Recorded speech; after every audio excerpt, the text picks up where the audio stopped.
Is monitoring the situation live from our New York City newsroom with the very latest now. Brian? Hi, Arthel. Well, that's right. We now know that the shooter is unidentified, but that he was, quote, taken down. That from the Wilson County Sheriff. We know also the Attorney General of Texas in the interview you guys just did, Ken Paxton, saying that at least 25 are dead, maybe up to 27. And among the victims, at least one child, the 14-year-old daughter of the pastor Frank Pomeroy. Pomeroy reportedly was not at church today. We know the shooting started at about 11:30 a.m. in Sutherland Springs, Texas, at the First Baptist Church, just 30 miles southeast of San Antonio. This is a town of about 400 people. We know that, based on witnesses, that the man walked in and started shooting. About 50 people do attend this church usually. The congregation is less than 300 people. Witnesses report about 10 to 15 people are wounded. That's according to the Associated Press. 10 victims were transferred to Connolly Medical Center, just 10 miles southwest of the church in Floresville. Multiple victims had gun wounds, the hospital tells us. Others were taken to other hospitals in San Antonio, like the Brooke Army Medical Center, via medevac helicopters. All of this as family members and friends gather at the Sutherland Springs Community Center just down the street of the First Baptist Church. They are awaiting word on their family and friends still at this hour. And Brian Yinnes, thank you very much for that update. And we are now getting a statement from Congresswoman Gabby Gifford regarding this horrific shooting, saying, "I am heartbroken to hear that once again a place for peace and prayer became a scene of horror and fear. My heart is with the people of First Baptist Church in Sutherland Springs, their families and friends, and the first responders who rushed to the scene." The alarming frequency, Gabby Gifford's Congresswoman goes on to say, with which we watch terrifying scenes unfold in our communities is devastating, and it's not normal. Every single day, 93 Americans are killed with a gun in our country. And the Congresswoman goes on to express her outrage at yet another massacre, this time happening in a church in a small town of Sutherland Springs, Texas, home to about 400 people. It has struck at the core of America this Sunday morning. We are waiting for a news conference there in Texas. We are told that Texas Governor Greg Abbott is on his way to Sutherland Springs as authorities are working to try in this early stage to piece together and find answers to why a lone gunman would walk into a church service just before noon this morning where 50 members were worshiping in a small congregation of less than 300 people, and after he left behind carnage, 20 to 24 people dead, including the pastor's 14-year-old daughter. Let's bring in Steve Rogers now. He's the former member of the FBI's Joint Terrorism Task Force, retired Lieutenant Commander, United States Naval Office of Intelligence. Steve, your first thoughts. Gunman walks in, targets everybody. I mean, everybody in this small church. 50 people, at least 24, if not 27 of them are killed. The other 20, probably almost everybody in that church, wounded, including a 2-year-old. We're also told, as Arthel just said, the 14-year-old daughter of the pastor. The guy then runs out, gets in his car, and he's stopped about 5 miles away and is shot dead. Your initial thoughts about any possible motivation? Of course, it's still early. What do you think? Well, obviously, police are going to investigate the motive, but Eric, you asked a question that every single American right now is asking. You asked this question of the Attorney General. How do you wrap your head around this? Why? And the answer is becoming clear to me as I've been a career law enforcement officer. Eric, we have been so inundated with violence in this country. We wake up in the morning and our kids are watching violence on cartoons.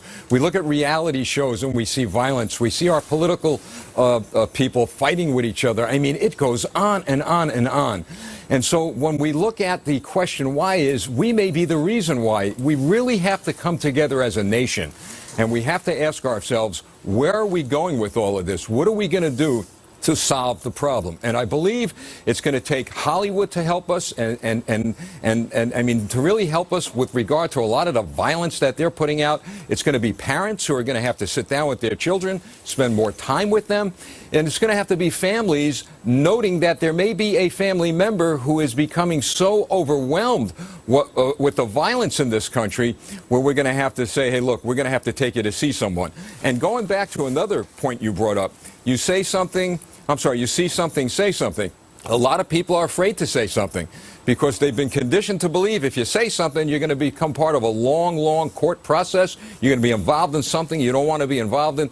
We need to recondition everyone and to share with them, look, if you see something and say something, all you got to do is tell the police. You're not going to get involved in anything other than telling the police. Well, you know, but sometimes what happens, I mean, look, we don't know what the motive of this is at the moment. We don't know if it's domestic terrorism. We don't know if it's international terrorism. We don't know if it's just a nutcase. We don't know if it's a domestic dispute and he decided to take his hatred out on everybody in that church, or if it's hatred, a hate crime against a religion like we saw against a race, for example, like we saw in Charleston, South Carolina, or in this case, a religion.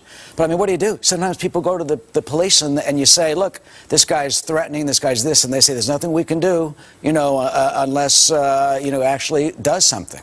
Well, you're right, and that's what normally happens. So the police are going to have to be retrained also and say, look, if someone comes in, look, when I was working at a detective bureau, there would be people that would come in and say, you know, I saw something just didn't fit with me. I would send detectives out to maybe survey the situation, ask some questions. Our police have to understand that. They do that, I know, in the larger cities. But now we know, don't we, Eric? Now we know that everyone is vulnerable, even in small towns, to things like this. And you're right. Until we find the motive, we're not going to really understand how this occurred. But my goodness, there was a trigger point somewhere.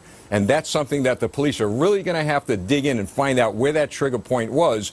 If it was domestic violence, if it was a terrorist act, those are important questions that have to be answered very quickly, and hopefully in this press conference they'll answer it. Yeah, what does your gut say? I mean, I know it's hard to put you out there, but what does your gut say? You have someone who drove away and he's caught in a field nearby. He's got an SUV. My gut saying it was something that could have been domestic related. He probably knew people in the church. In other words, it's close to home. He probably lived in the area. It doesn't seem to me that it was a terrorist act.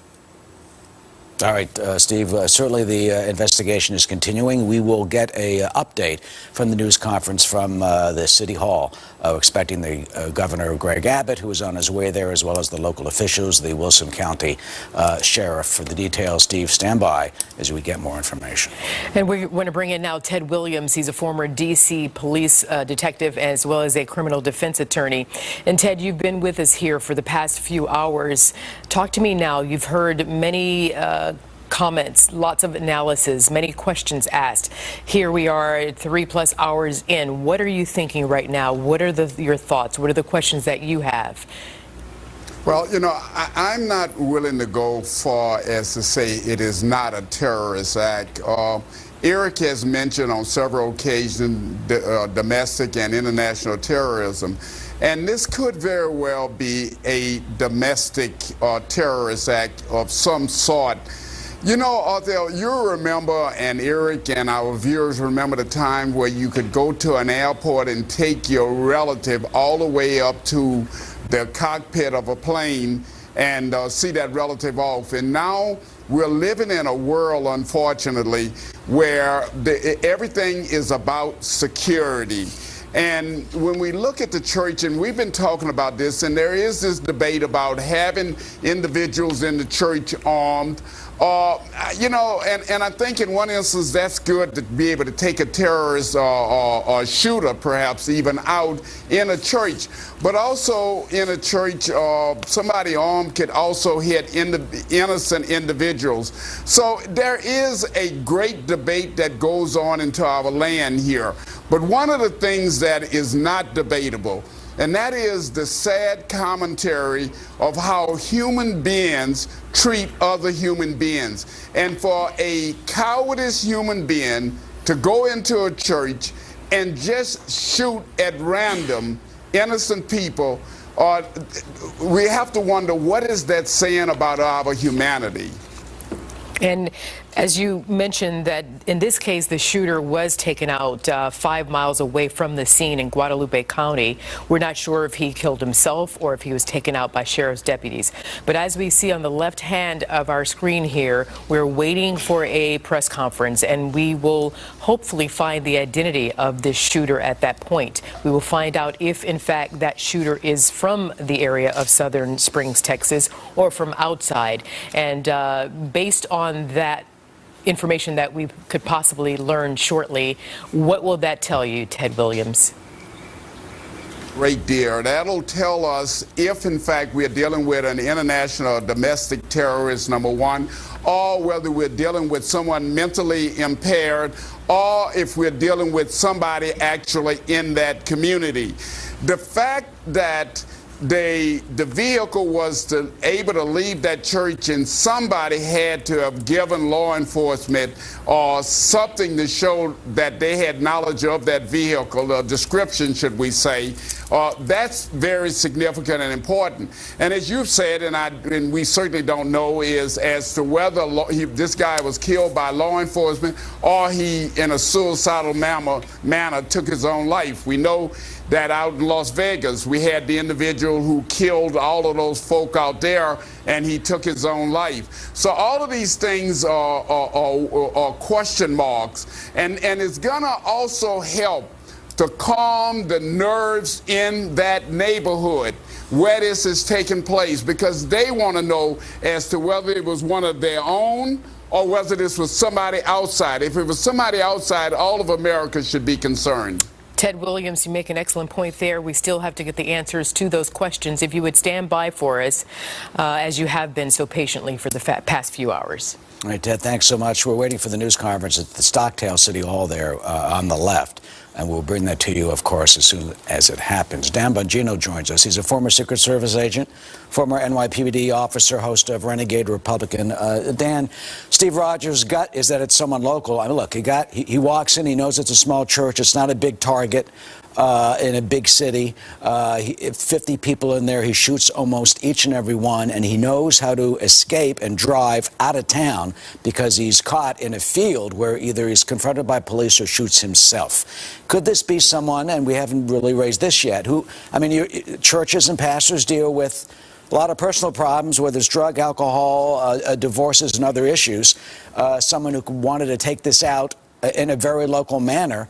And I'm certain we will find out very shortly from this news conference, because they haven't publicly identified the suspect yet, you know, in terms of a possible motivation here. Yeah, it could absolutely be local, Eric. That's likely, but it could also be someone who cased the location if there is some terrorism angle, which again we don't know yet. But you know, as a former Secret Service agent, one component I'd like to put out there is, you know, churches sadly have become a very convenient target for these people. A lot of these people who are involved in targeted violence episodes, and I think one of the reasons that is because think about what you have in a church.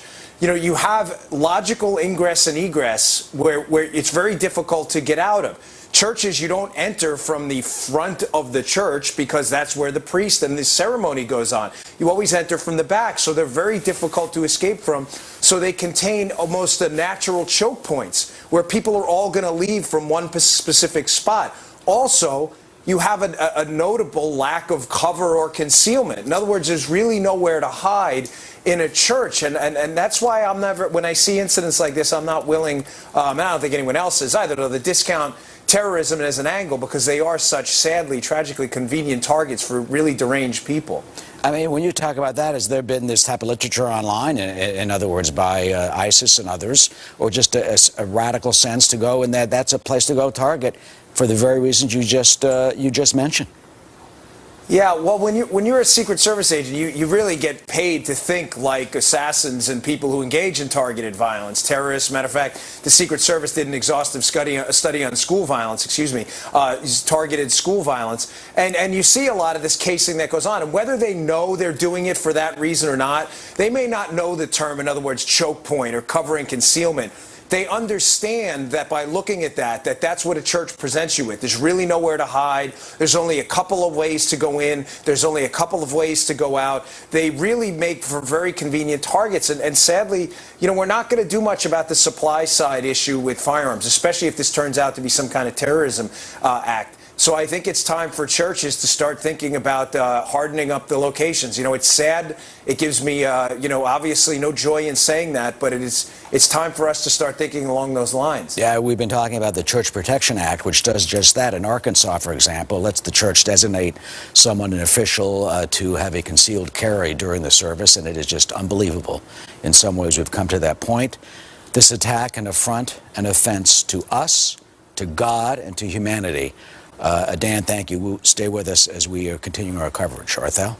Absolutely. And right now joining us by phone is Texas Congressman Henry Cuellar, whose district includes Sutherland Springs, Texas, which is where this massacre took place this morning there at the First Baptist Church. First of all, Congressman, how are you feeling? Have you been to Sutherland Springs yet? And then tell us about the people there.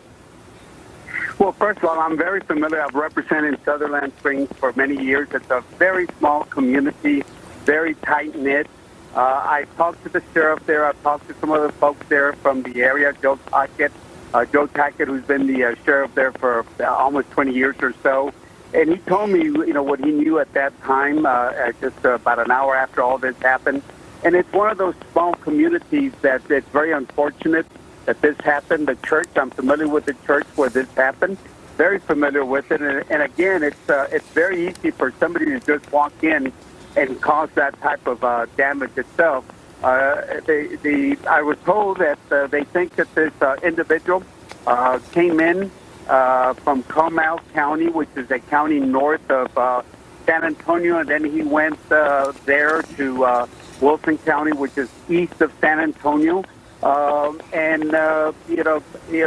Basically what I understand, there were more than 25 people that got killed, including a pregnant lady there, some kids that were there.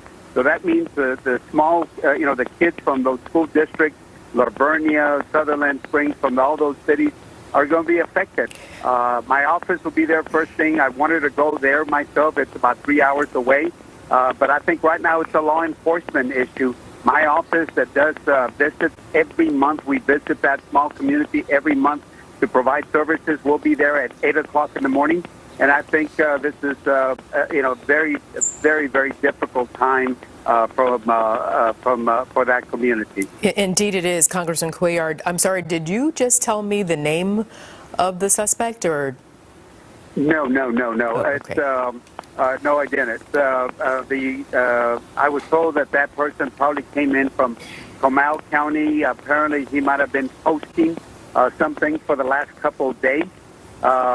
So he came in from what I understand, from Comal County. At least that's what the law enforcement told me a couple hours ago. And so we are actually waiting right now, Congressman Cuellar, for a news conference there to answer all of those questions that you just posed and perhaps to confirm some of that information that you just gave us. I would love to find out from you about the people of Sutherland Springs. Talk to me about their character. It's a small community, less than 400. I've been there. It's a small community where people know each other. That church, you've got folks that go in and pray, and it's a small community where everybody knows each other. I've been there many a times. I've been there for fundraisers for, the volunteer fire service there. People all pitch in. It's a small community where everybody knows each other. And it's very unfortunate because as I was talking to some of the folks there, they were telling me, hey, this person got killed, this person got killed. They gave me names of people that got killed. And these are people that we're familiar with and Wilson County is familiar with, and especially in Sutherland. It's a community of less than 400 individuals, a small community. It is Congressman Cuellar, I need to take a break. Stand by, if you will. I'll talk to you after the break, sir. Thank you.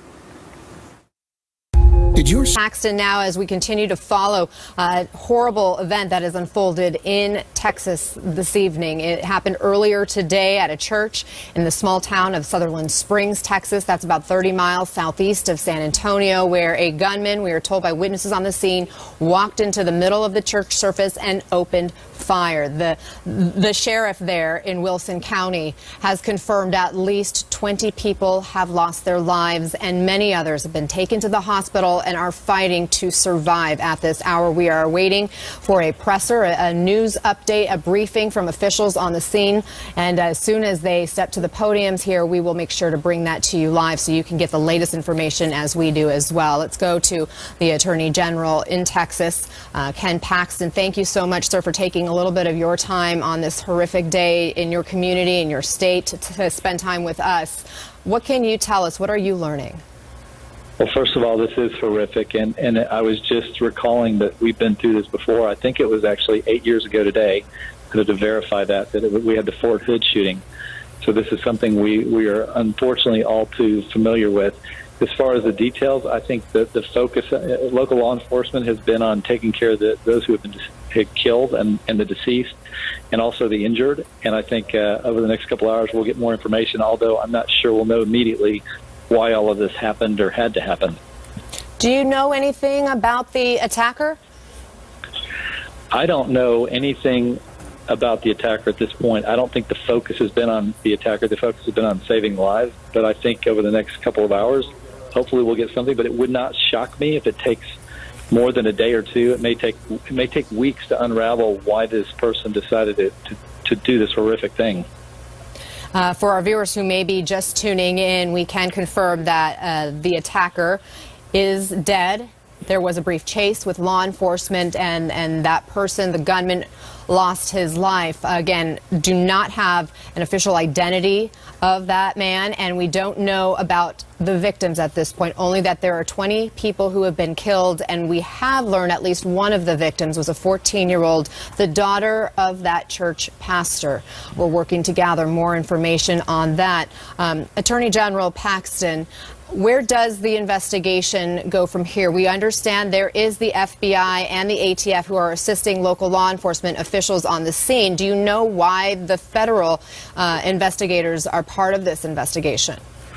You know, look, Texas sort of has a history of coordinating with federal, state, and local officials. So while we don't, as a state, like as the Attorney General's office, don't have an official role, we'll step in anytime we're asked to.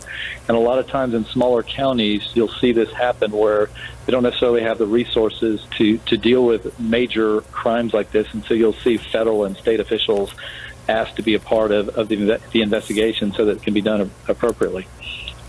You mentioned the Fort Hood shooting 8 years ago today. Do you think there could be any connection to that shooting in what happened today? You know, I don't know, but it did occur to me that it's strange, and I haven't verified that that's the exact date. I just remember it happening about this time of the year, and I think it was about 8 years ago, and I'm pretty sure today's the date. You are correct. We did a quick double check in our archives, and you are right. It was November 5th, 2009 when the Fort Hood shooting happened. Yeah, and I don't think anybody's brought that up, but it does make me suspicious. Like it may have no connection at all, but it's just strange to me that it happens on the same day in the same state. What can you tell us about this community and this church? Well, I don't know anybody at the church. I do know this. It's a small church. My guess is that this would never be expected in a little county like Wilson County, which is about 30 miles southeast of San Antonio. You would think it'd probably be one of the safest places in America, but I can also tell you that it's very likely that everybody in the community knows somebody in that building that was either injured or killed or is related to him. So this will be devastating for that community. All right, we'll let you go. Thank you so much for your time. Attorney General Ken Paxton on the phone with us. We know the governor is en route to the scene. Again, we are awaiting this press conference that is going to happen here any moment in Scottsdale, Texas, that is. That's nearby Sutherland Springs, this rural town where this horrific event happened, a mass killing, a mass shooting that claimed at least 20 lives. I want to bring in CNN correspondent Kaylee Hartung. She has been following the story for hours now. Kaylee, this church where this happened actually records its services. So is it possible there is video of this shooting? Anna, there's every reason to believe that there is video of this shooting. For the last 3 years, First Baptist Church has recorded its services and posted it on its YouTube channel for its congregation to be able to view at its leisure. Some of the videos have just a couple of views, others have more than 1,000. This was a community very tight-knit. Some have told me that watching these videos online was a way of reconnecting with the community if you left it. But we have every reason to believe that a video was recorded today just like it has been every other day for the last 3 years. You can only imagine what a critical piece of evidence that will be in this investigation. Kaylee, are you learning anything more about the victims? At this point, Anna, we know of the one victim, the pastor's 14-year-old daughter, as Sherry Pomeroy has confirmed to CNN that her 14-year-old daughter, the daughter of the pastor of First Baptist Church, was among those killed this morning. Among the at least 20 we know are dead. Sherry Pomeroy, though, telling us neither her or her husband were at the church this morning when this tragedy occurred. And what else are witnesses telling you? Witnesses telling me of the shock and the horror that people are experiencing in the fallout from this. As we've been discussing all day long, this is such a tight-knit community that everyone in the community knows someone who could have been in that church. There are so many questions that people are having in the wake of this, and one of the most important keys here for everyone is just getting the information. Is someone they know safe? Is someone they know among those dead? The community center in Sutherland Springs is the rallying point for folks there now, for information, but also for care. People there banding together to support one another in a community that will be forever changed as a result of this day. Well, Kaylee Hartung, thank you for that update. We are awaiting, again, this news conference from officials in Texas on this shooting. We will bring that to you when it happens and bring you up to date on the very latest on the shooting right after a quick break. Don't go away. Here's to the heroes.